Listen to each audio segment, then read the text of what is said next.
Hello and welcome to InsideWi-Fi, video 14.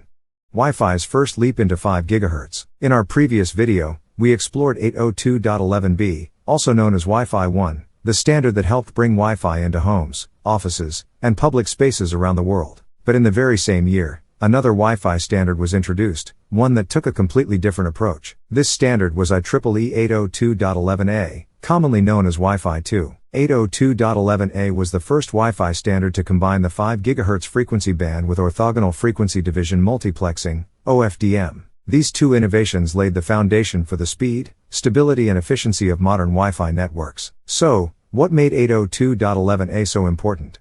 Let's find out. Key characteristics of 802.11a. Frequency band.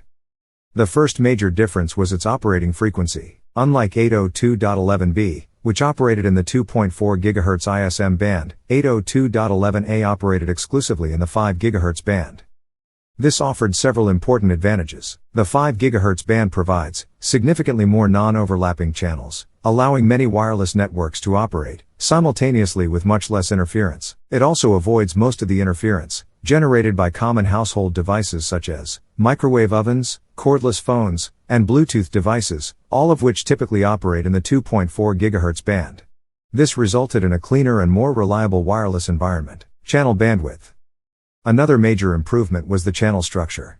Unlike 802.11b, which used 22 MHz overlapping channels, 802.11a introduced true 20 MHz non-overlapping channels. This made wireless channel planning much simpler and allowed multiple nearby access points to operate without interfering with each other. As wireless deployments grew larger, this became a significant advantage. Modulation technique. One of the most revolutionary features of 802.11a was the introduction of OFDM. OFDM stands for orthogonal frequency division multiplexing. Instead of transmitting data over a single carrier, OFDM divides the wireless channel into multiple, smaller subcarriers that transmit data simultaneously. This makes wireless communication much more efficient and highly resistant to reflections and multipath interference. Thanks to OFDM, 802.11a supported a theoretical maximum data rate of 54 megabits per second, nearly 5 times faster than the maximum speed offered by 802.11b. Real-world throughput. But just like every Wi-Fi standard, theoretical speed is different from real-world performance. Protocol overhead, acknowledgements, retransmissions, and shared medium access all reduce the actual throughput. In practice, TCP throughput typically ranged between 20 and 25 megabits per second, while UDP throughput could reach approximately 30 megabits per second under ideal conditions. So remember, the advertised data rate is always higher than the actual throughput experienced by users. Range. Operating at a higher frequency also introduced one important trade-off.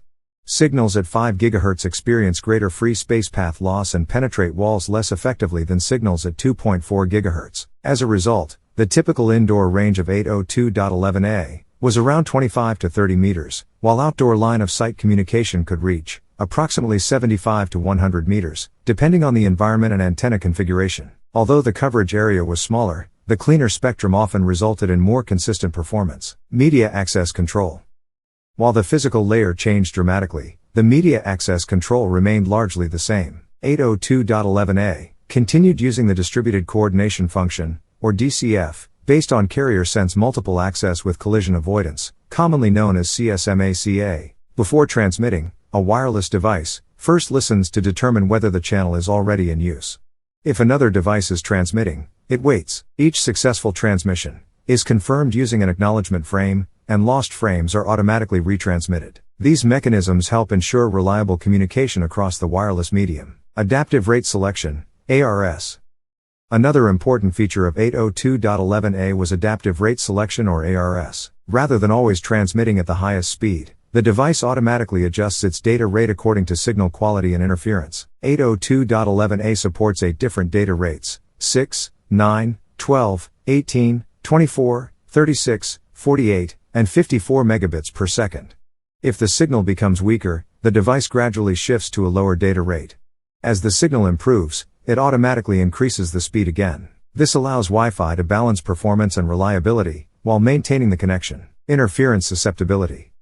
One of the biggest advantages of operating in the 5 GHz band is reduced interference. Unlike the crowded 2.4 GHz spectrum, the 5 GHz band is largely free, from interference caused by everyday household devices. However, certain portions of the 5 GHz spectrum are shared with weather radar and other licensed systems. To prevent interference with these systems, later Wi-Fi standards introduced dynamic frequency selection or DFS. DFS enables an access point to detect radar signals and automatically switch to another channel whenever necessary. Impact and legacy.